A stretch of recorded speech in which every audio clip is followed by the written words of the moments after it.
The 42nd floor conference room glowed in the evening light as Celeste Hawthorne studied her chessboard alone. The soft knock interrupted her concentration. "Come in," she called without looking up. A tall janitor in coveralls entered, pushing his cleaning cart quietly. Something about the chest position caught his attention, and she noticed him watching. On impulse, driven by loneliness or arrogance, she smirked and made an offer that would change everything. "Beat me in chess, and I'll marry you." The man stopped, looked directly at her with serious gray-green eyes, and replied, "My name is Liam, and I play for real." Celeste Hawthorne had ruled her corner of the business world for over a decade, building her father's modest consulting firm into a multinational powerhouse through sheer force of will and an intellect that cut through boardroom politics like a blade. At 35, she had everything she'd ever wanted: respect, success, and enough money to buy anything except the one thing that had always eluded her. Love had proven to be a luxury she couldn't afford, not when every relationship crumbled under the weight of her ambition or dissolved in the acid of others' jealousy over her success. Men either wanted to conquer her or be conquered by her, and she'd grown tired of both games long ago. The chess set before her was a relic from her father, carved from ebony and ivory, each piece a small work of art. She'd learned the game at his knee back when his approval still mattered, before cancer took him and left her alone with an empire she'd never asked for, but couldn't bear to lose. Now, chess was her meditation, her escape from the endless demands of leadership. In the 64 squares of the board, she found a purity that the corporate world lacked. Every move had consequences, every decision mattered, and victory belonged to those who thought furthest ahead. Liam Carter existed in a different universe entirely, one measured not in quarterly profits, but in small victories and daily survival. At 39, he moved through the gleaming towers of downtown with the invisible efficiency of the working class. His presence noted only when something went wrong. His broad shoulders carried more than just the weight of industrial cleaning equipment. They bore the hopes and fears of a man who'd sacrificed everything for his daughter's future. The chess world knew him once as a prodigy, a teenager who danced across tournament boards with the grace of a poet and the killer instinct of a predator. But that was before Sarah died. Before 8-year-old Emma's asthma attacks began stealing her breath in the middle of the night. Before the medical bills and the sleepless vigils, and the realization that genius meant nothing if you couldn't protect the people you loved. Now he cleaned offices for $12 an hour, plus benefits. The kind of steady work that came with health insurance and predictable schedules. His former life felt like a dream he'd once had, beautiful and distant and utterly irrelevant to the man he'd become. Emma Carter was the brightest star in her father's reduced universe, a precocious 8-year-old with her mother's gentle spirit and her father's quick mind. Her asthma had been manageable until recently, but the attacks were growing more frequent, more severe. Each one a reminder of how fragile their carefully constructed life really was. She didn't remember much about her mother, but she remembered the chess set that still sat on their kitchen table, the one her father would stare at sometimes when he thought she wasn't looking, his fingers tracing the pieces like old friends he'd lost touch with. The apartment they shared was modest but clean, filled with Emma's artwork, and the quiet desperation of a single parent trying to make everything seem normal when nothing felt secure. The conference room seemed to shrink around them as Liam approached the chess table with measured steps. Celeste had expected him to laugh, to make some self-deprecating comment about not knowing how the pieces moved to restore the natural order of their respective worlds. Instead, he was studying the board with the focused intensity of a surgeon examining an X-ray, his large hands hovering over the pieces with surprising delicacy. "You're playing the Queen's Gambit," he observed, settling into the chair across from her with an ease that suggested he belonged there. "Declined. Classical variation. You favor control over tactical complications." It wasn't a question, and the accuracy of his assessment made something flutter in Celeste's chest. Surprise, perhaps, or the first stirring of genuine interest she'd felt in years. "You seem to know your way around a board," she replied, trying to maintain her casual tone while reassessing the man across from her. Up close, she could see the intelligence in his eyes, the careful way he held himself as if he was used to being underestimated. "Are you sure you want to take me up on this?" "I don't lose often," Liam smiled, and it transformed his entire face.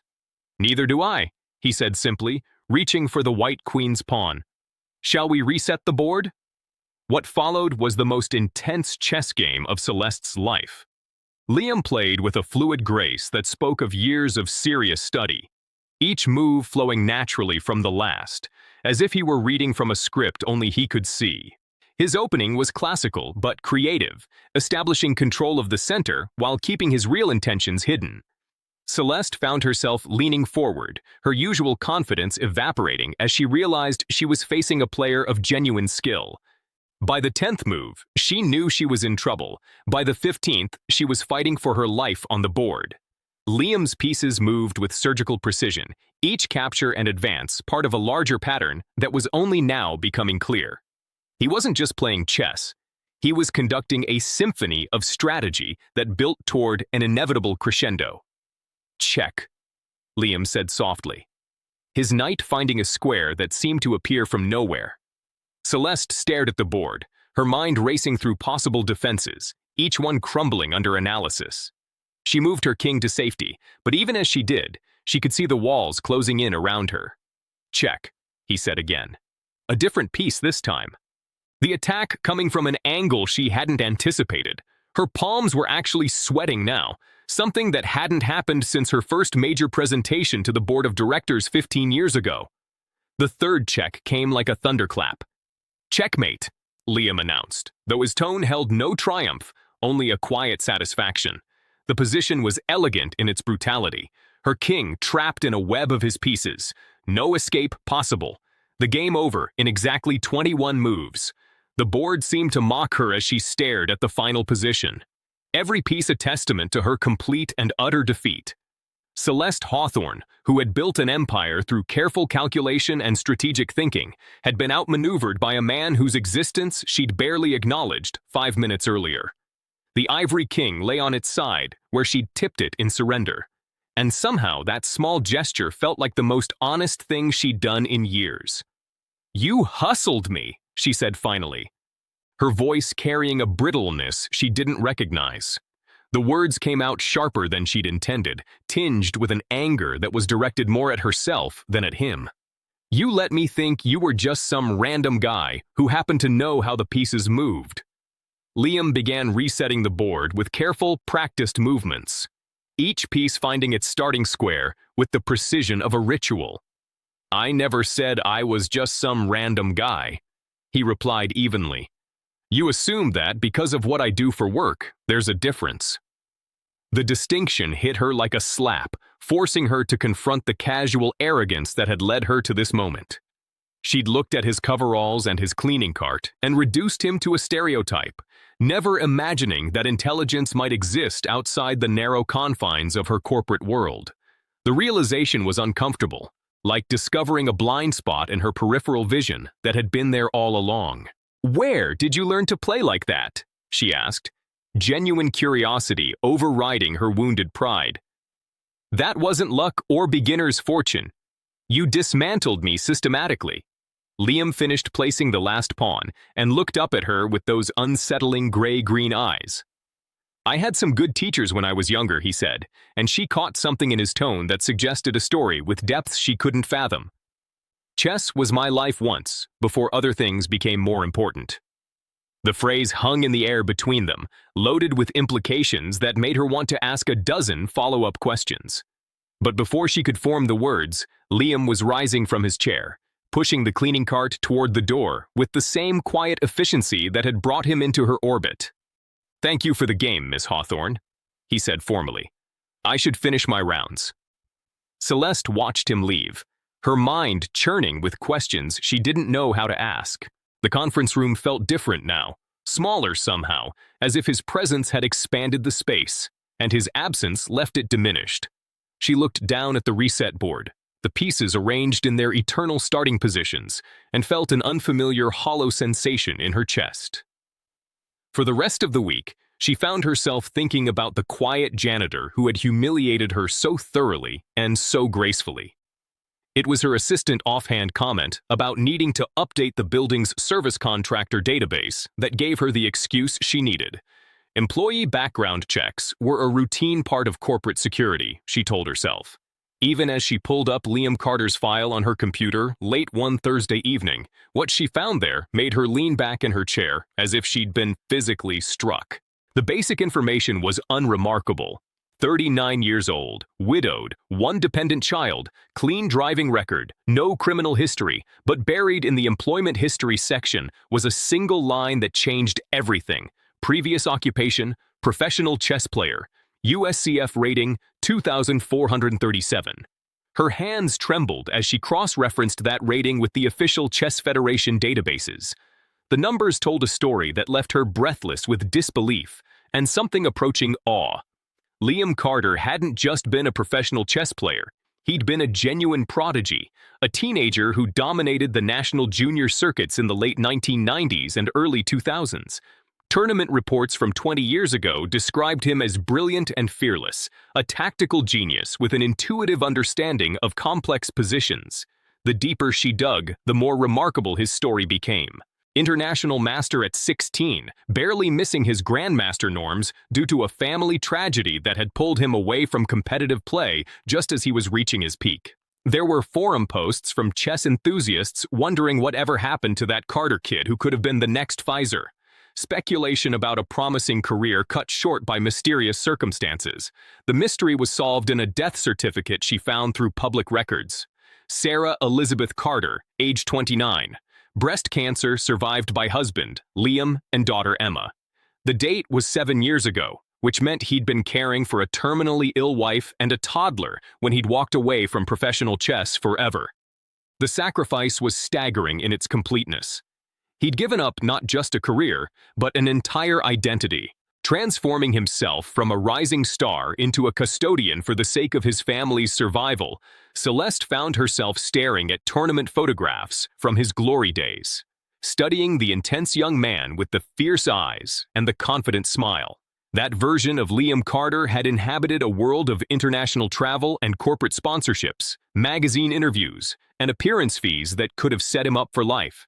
He traded all of it for health insurance and a steady paycheck, becoming invisible so his daughter could breathe. The weight of her earlier dismissiveness settled on her like a physical burden. She'd looked at his work clothes and his quiet demeanor and assumed he was intellectually beneath her, never imagining that he'd sacrificed more than she'd ever achieved. The man who'd beaten her so effortlessly had been playing chess at the highest levels when she was still learning to read corporate balance sheets. More than that, he'd given up greatness for love, something she'd never understood because she'd never loved anyone more than she loved success. The next morning found her distracted and restless, unable to focus on the stream of meetings and decisions that normally consumed her attention. She'd planned to seek him out directly to apologize for her assumptions and perhaps challenge him to another game. But fate intervened in the form of a medical emergency that would strip away the last of her pretenses. She was leaving the building around 6 in the evening when she heard the commotion in the parking garage. A man's voice tight with panic, talking rapidly to what sounded like an emergency dispatcher. Following the sound, she found Liam kneeling beside a small girl who was struggling to breathe. Her lips tinged with blue, her eyes wide with the particular terror of someone drowning in air. "Emma, baby, just try to relax," Liam was saying, his voice steady, despite the fear radiating from every line of his body. "The ambulance is coming. Okay, Daddy's right here." In his hand was an inhaler that clearly wasn't providing enough relief, and Celeste could see the desperation in his movements as he tried to position his daughter to ease her breathing. Without thinking, Celeste dropped her briefcase and pulled out her phone. "This is Celeste Hawthorne," she said to the emergency operator in the voice that had commanded boardrooms for 15 years. "I need an ambulance at the Hawthorne building parking garage immediately. We have a child in severe respiratory distress, and I'm authorizing the use of my company's helipad for emergency medical transport if necessary." The next hour passed in a blur of paramedics and oxygen tanks, of Liam's white face as he climbed into the ambulance beside his daughter's stretcher, of Celeste following in her own car because somehow leaving felt impossible. At the hospital, she found herself in the uncomfortable position of being simultaneously essential and utterly useless. Her insurance information and emergency authorizations smoothed Emma's path through triage, but she could only watch helplessly as Liam disappeared behind the doors of the pediatric emergency department. She waited in the family lounge, surrounded by the particular mixture of hope and despair that hospitals cultivated, checking her phone every few minutes for updates she knew wouldn't come. When Liam finally emerged 3 hours later, his face was drawn with exhaustion, but no longer shadowed by panic. Emma was stable, he reported, responding well to the nebulizer treatments, likely to be discharged in the morning if her oxygen levels remained steady. "Thank you," he said simply. And she could see in his eyes that he understood exactly what her intervention had meant. They spent the next week finding excuses to encounter each other, casual meetings that felt anything but accidental. Celeste began taking coffee breaks in the building's lobby during Liam's afternoon shift, ostensibly reviewing reports, but really hoping to catch glimpses of him as he worked. He in turn seemed to find reasons to clean the executive floors more frequently, their conversations developing the easy rhythm of two people discovering they genuinely enjoyed each other's company. The change in Celeste was subtle but profound. Noticed first by her assistant and then by the senior partners who'd grown accustomed to her Arctic professional demeanor. She smiled more, laughed occasionally at meetings, seemed somehow more present in conversations instead of calculating 3 moves ahead. The transformation was attractive in ways that had nothing to do with her appearance and everything to do with the emergence of a warmth that had been buried under years of corporate armor. For Liam, the friendship represented a different kind of revelation. He'd grown so accustomed to being invisible, to having his intelligence and his history dismissed or ignored, that Celeste's genuine interest in his thoughts and opinions felt like stepping into sunlight after years in shadow. She asked about his daughter with real curiosity, about his chess background without condescension, about his current work with the respect accorded to honest labor honestly performed.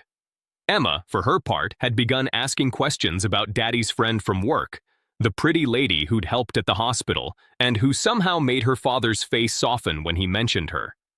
Children had an intuitive understanding of their parents' emotional weather, and Emma could sense the subtle shift in Liam's daily mood, the way he seemed lighter and more hopeful than he'd been since her mother's death. The 3 of them began spending time together outside the sterile confines of office buildings and medical facilities. Saturday afternoon trips to the park where Emma could play while the adults talked, casual dinners at family restaurants where Celeste marveled at the easy intimacy between father and daughter. Movie nights at Liam's modest apartment where she learned to navigate the complex negotiations required to find films suitable for an 8-year-old's viewing.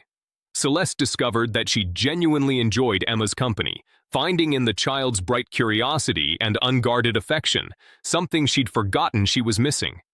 Emma, in turn, was fascinated by this glamorous woman who dressed like a princess but talked to her like an equal, who knew about boardrooms and business deals, but also remembered what it was like to be 8 years old and full of questions about the world.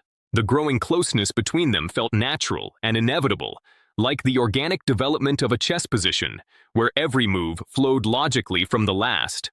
But their private happiness was about to collide with the public scrutiny that came with Celeste's prominence, setting in motion a series of events that would test the foundation of everything they were building together. The video appeared on the company's internal social media platform on a Tuesday morning, posted by Marcus Webb, a junior associate in the accounting department who'd been working late the previous week. The footage was grainy, shot through the glass wall of the conference room on his phone, but the audio was clear enough. Celeste's voice making her reckless offer. Liam's measured response, the intensity of their chess game, compressed into 90 seconds of corporate drama. The caption read, "When the CEO promises to marry the janitor if he beats her at chess, and he actually does it in 3 moves. Is this legally binding?" The post was tagged with laughing emojis and shared across departments with the viral enthusiasm that only workplace gossip could generate.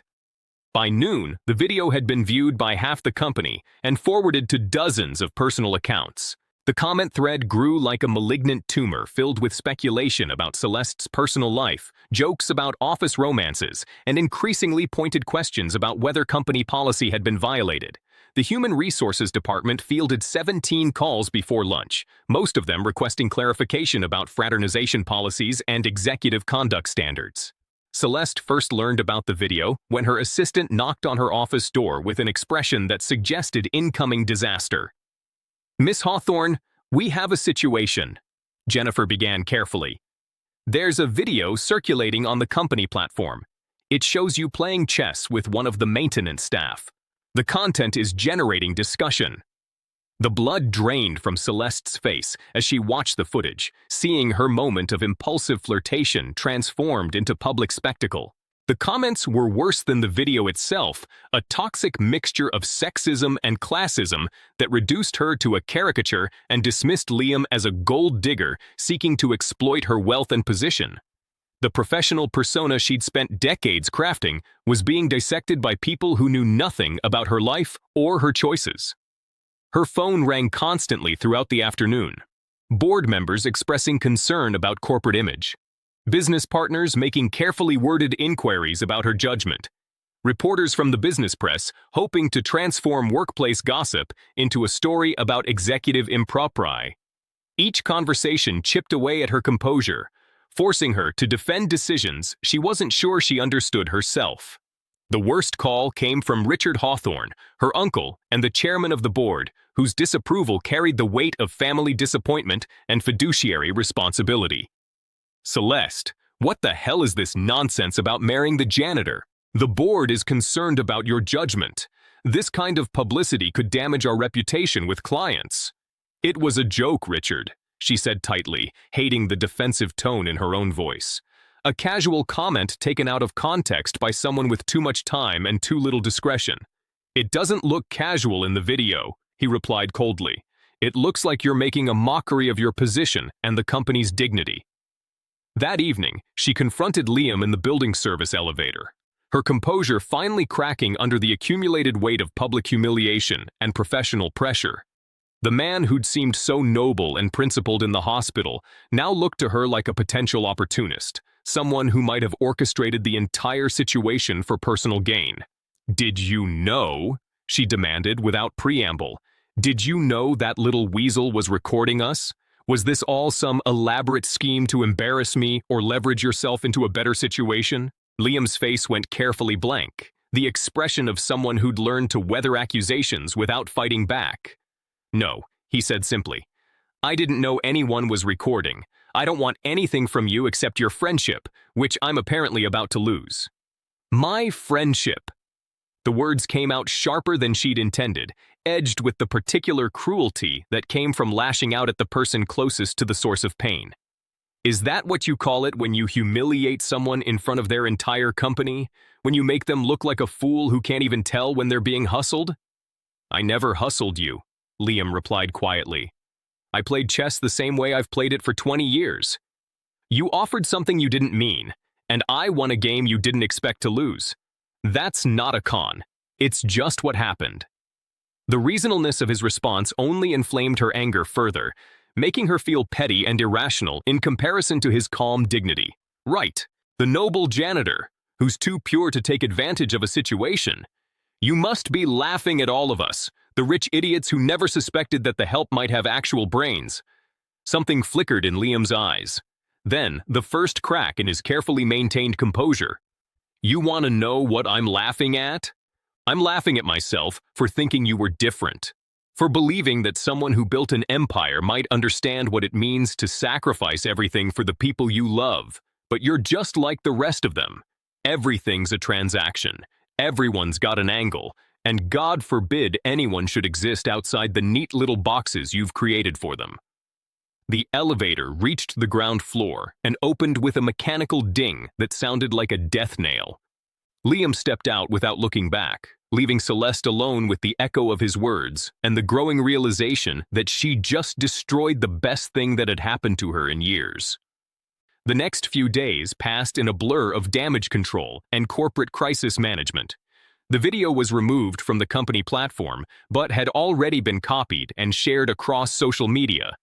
Taking on a life of its own beyond the confines of corporate gossip, Celeste threw herself into work with renewed intensity, staying late to avoid the sympathetic looks of her staff and the speculative whispers that followed her through the halls. She didn't see Liam again until the following Thursday, when Emma's asthma attacked with a viciousness that sent them racing back to the emergency room. The call came to her office at 2:01 in the afternoon. Liam's voice tight with controlled panic, asking if her insurance authorization was still valid, if she could help them navigate the system one more time. Celeste was in her car before he finished speaking, driving through downtown traffic with the single-minded focus of someone who'd finally identified what actually mattered. She found them in the pediatric ward, Emma hooked to oxygen and looking impossibly small in the hospital bed, Liam holding her hand and trying to read her a story while she struggled to breathe. The sight of his tears, silent, desperate, utterly unguarded, hit her like a physical blow. This was what real fear looked like, what genuine love demanded, what it meant to have someone else's life matter more than your own pride or professional reputation. Standing in that sterile room, watching a father's heart break over his daughter's labored breathing. Celeste finally understood the magnitude of her own selfishness.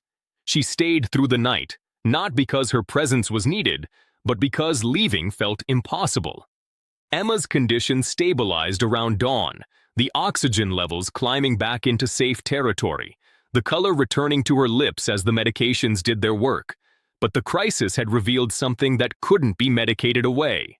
The little girl was getting worse, her episodes more frequent and severe, her tiny body losing the battle against a condition that no amount of love could cure.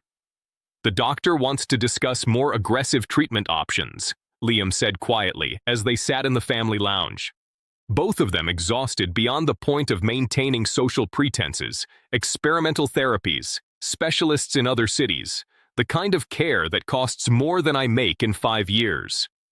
Celeste wanted to offer money to write checks that would solve the immediate problem, but she could see in his face that charity would only drive him further away. Instead, she asked the harder question, "What can I do?" "Nothing," he said, but without bitterness. "This isn't a problem you can fix, Celeste. Some things just are what they are." The acceptance in his voice made her chest ache with unshed tears. She'd spent her entire adult life believing that every problem had a solution, that enough money or influence or strategic thinking could overcome any obstacle. But here was a man she cared about, facing a situation that couldn't be managed or negotiated or bought off, and her helplessness was complete. "I'm sorry," she said finally, the words carrying years of accumulated regret. "For what I said in the elevator, for assuming the worst about you, for being exactly the kind of person you thought I was." Liam looked at her with those gray-green eyes that saw too much. "You were scared," he said simply. "People say things they don't mean when they're scared. I understand that. Do you forgive me?" "There's nothing to forgive. You reacted the way anyone in your position would react. I just hoped you might be different." The quiet devastation in his voice was worse than anger would have been. A recognition that she'd failed to live up to some standard she hadn't even known existed. She wanted to argue, to defend herself, to explain the pressures that had driven her to lash out. But all of those explanations felt like excuses in the face of his daughter's struggle to breathe. That afternoon, Celeste made a decision that would have surprised anyone who knew her professional reputation for calculated risk assessment.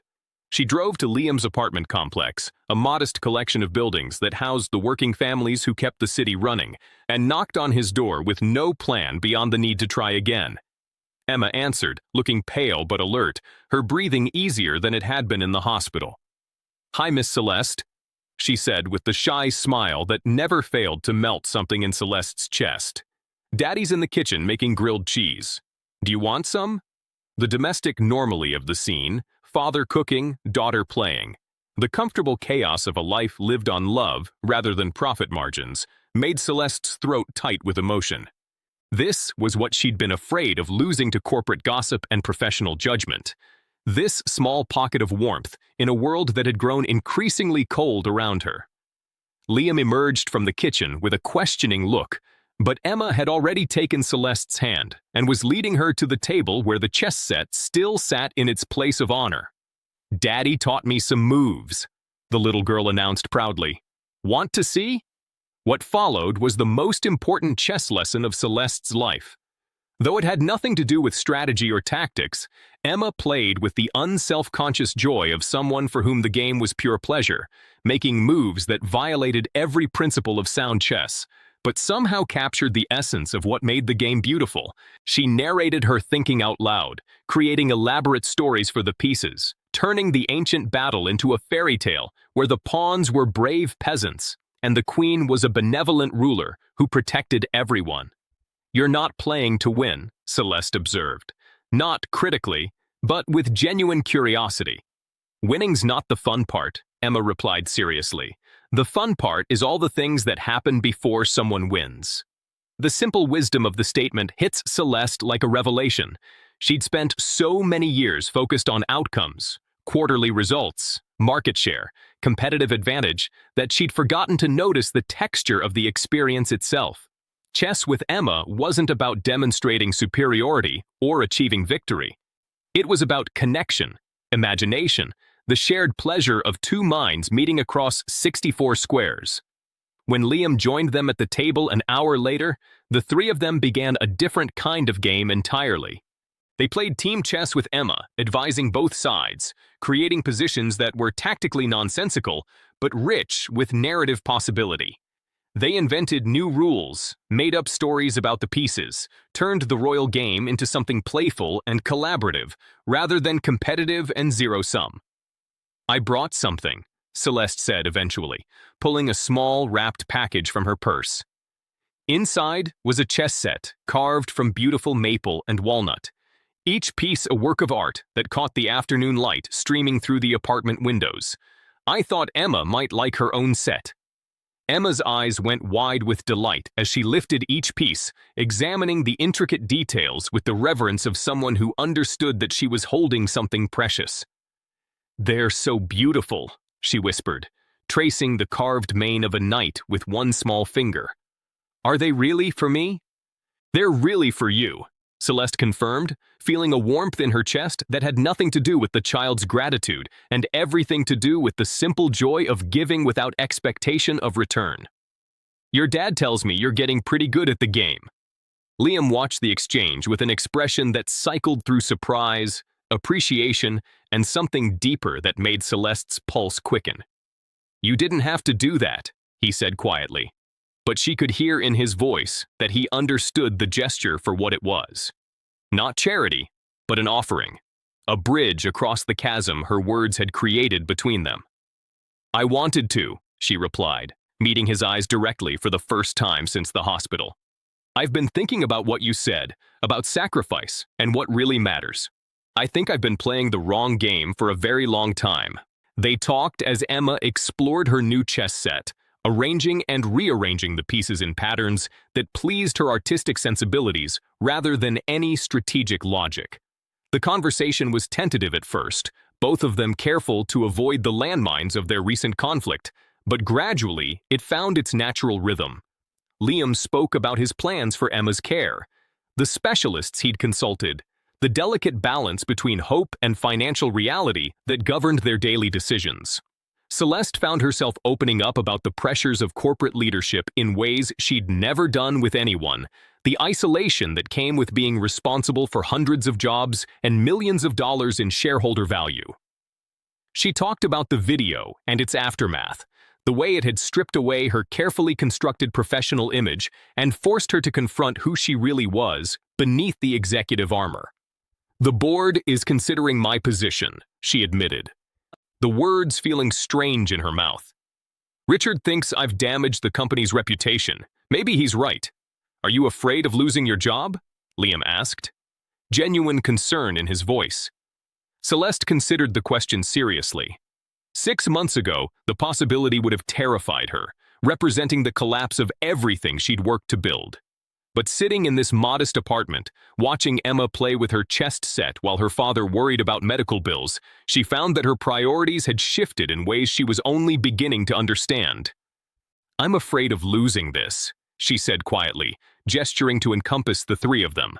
The warmth of the afternoon light, the comfortable domesticity that had somehow become more precious to her than any corporate achievement. The final scene unfolded 2 months later in the backyard of the house they'd bought together. A modest but comfortable place with enough room for Emma to play and a garden where Celeste was learning to grow things other than profit margins.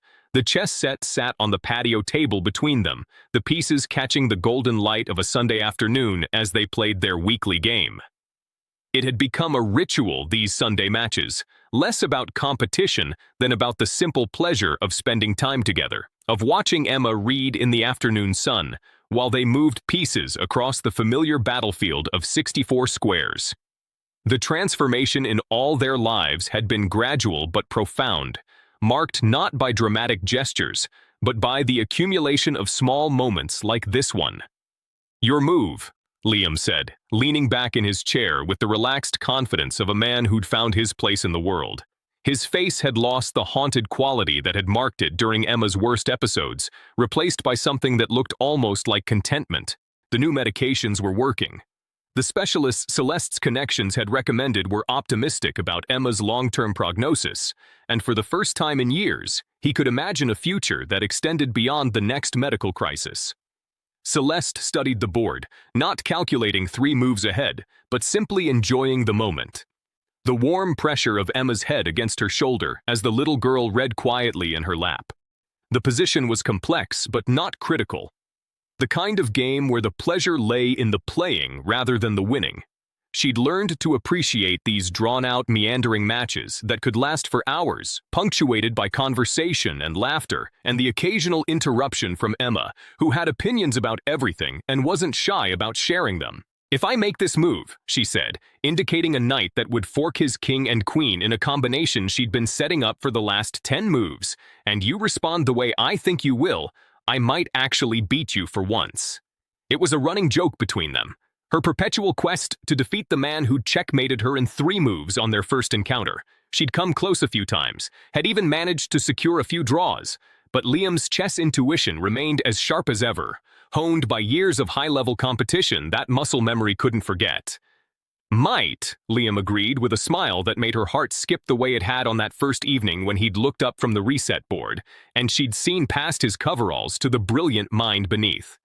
"Or I might surprise you. I've been known to do that." Emma looked up from her book with the serious expression she wore when dispensing important wisdom, a look that never failed to remind Celeste of her father's intensity, tempered by her own natural optimism. "Maybe you could both win," she suggested. A sentiment that had become something of a family motto. Maybe winning isn't about the chess game at all. Celeste and Liam exchanged glances across the board, both understanding that their daughter, because that's what Emma had become, officially and emotionally, had once again identified the essential truth that adults sometimes missed in their focus on competition and achievement. The game they were really playing had nothing to do with 64 squares, and everything to do with building a life worth living. Piece by careful piece, move by thoughtful move. "You know what?" Celeste said, reaching across the table to take Liam's hand, feeling the calluses that spoke of honest work and the strength that had carried them all through the difficult months of adjustment and healing. "I think she's right. I think we both already won." The chess pieces sat forgotten as the 3 of them dissolved into laughter. The sound carrying across their small backyard like a promise of all the games yet to be played, all the victories yet to be shared, all the love yet to be discovered in the simple act of choosing each other one move at a time. The afternoon light filtered through the maple tree they'd planted together last spring, casting dappled shadows across the board where their unfinished game waited patiently for their return. But for now, the real game, the one that mattered most, was already won. Played out not in the movement of carved pieces across a checkered battlefield, but in the quiet moments of ordinary happiness that had become the true measure of their success.